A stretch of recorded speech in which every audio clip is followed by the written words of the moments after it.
Issue 17. We start out the issue with Sonic being a show-off with his super speed by playing ping pong with himself. And unlike Sonic playing catch with himself while Tails just stands there, this time we actually have the other characters reacting realistically to his selfishness by being bored and Antoine complaining about it. It's nice that not Whole has a rec room. One rec room for the whole village though? And how is it a village when all we ever see in it are the freedom fighters?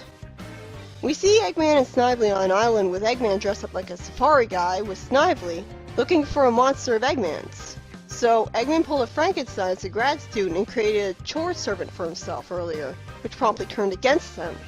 Well, it didn't kill him, so I guess it didn't turn against him and just ran off to do its own thing. No wonder you went to robot slaves. It is sweet that he calls the monster his son though, even if he had called him a chore servant earlier.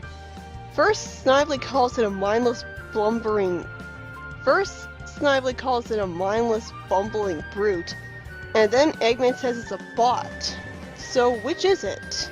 Climatic shifts, rising tides, and earthquake noises are apparently a sign of his robotic son being there.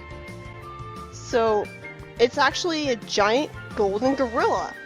So it's a robot after all?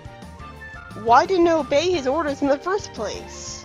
He gives it a giant pair of bananas to make it obey him, because apparently it's able to eat for some reason. And it cuts back to Sonic very quickly packing for a picnic, while Sally happily says that Eggman's been missing for weeks. And I guess I can assume that Eggman left some robots in charge of his base in Robotropolis while he was gone. So finally the plot gets exciting as a giant golden gorilla sent after Sonic. And Sally has an idiot moment where she kicks the metal gorilla and somehow doesn't injure her foot.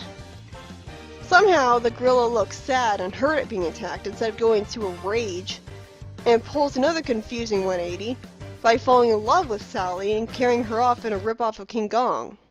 Because it totally makes sense that a robot gorilla monster can fall in love with an underage squirrel girl. Or even fall in love at all. Why would Eggman program him this way? What a glitchy robot. It is sweet that Sally actually appreciates how the gorilla climbed up the tower to show her the sunset. I wouldn't expect that of her. She then lies that she already has a boyfriend. Which is also dumb, as it could have made it fly into a rage if it understood what she was saying. Sonic distracts the gorilla while Tails flies up to save Sally. So that's good, Tails is allowed to do something. And then Sonic on a biplane shoots the gorilla with a bunch of green goo, causing the gorilla to fall to the ground below. And Eggman cries about it while saying the terrible line that he could have been a contender. Something that ruins the immersion of the scene. Why would he say this? At least it ends with Sally hugging Sonic as a thank you for saving her, to show actual gratitude.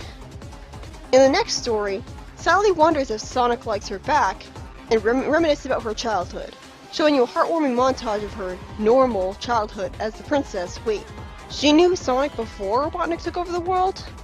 Why the hell is it that she didn't know Sonic already in the first issue of the Sonic miniseries then?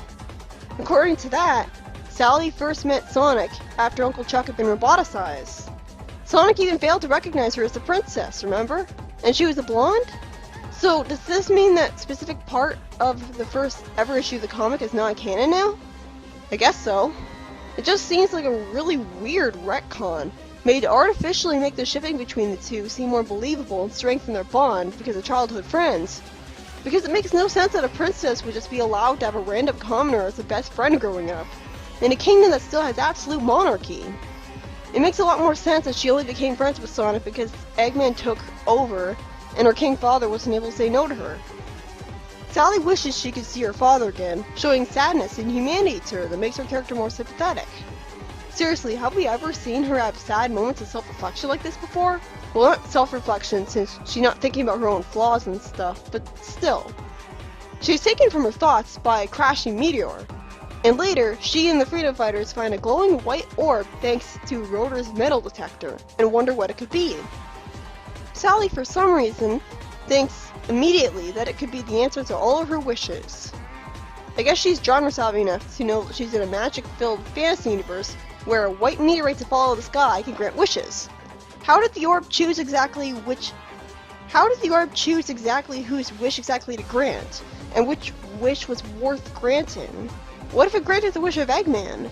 The whole wishing on a shooting star concept doesn't really make any sense when you think about it.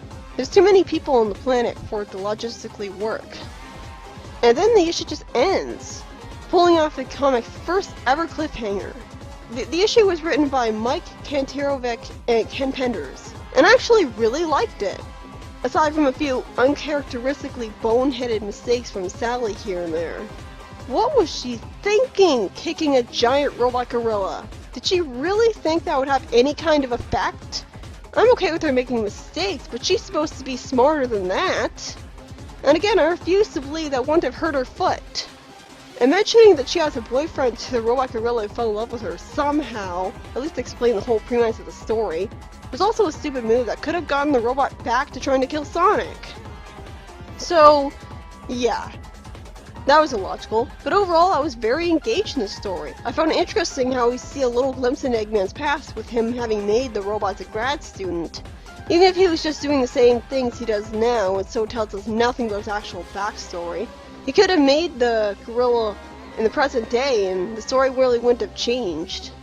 Although at least it gives us this. It gives us Eggman having to find it on an island with Snively. It was a very interesting change of pace from his always doing the same thing, staying in his base sending robots against Sonic. Sure, he's technically doing the same thing here, trying to send a robot against Sonic, but at least he's on an island safari this time. I think having a King Kong parody is out of place. The robot falling in love with Sally was creepy, but I like the story as a whole well enough. I knew that not every Penders issue was awful. This one was pretty nice, and so was the second. There's really nothing to say about the second story though, it's too short and nothing really happens. It's just nice to see Sally show some more humanity and develop her backstory a little more. Even though it is weird that apparently we're supposed to pretend Sonic and her were childhood friends now. So I'm starting to understand her character more by this point. So she's like a delicate balance between the fiery tsundere who gets all worked up over looking weak, and the brilliant tactician who's smart and responsible, calm, and like logical.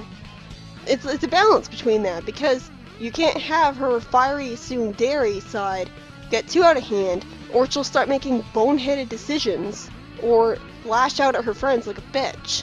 You have to keep a heart for her. Like, that's what makes her so sympathetic here.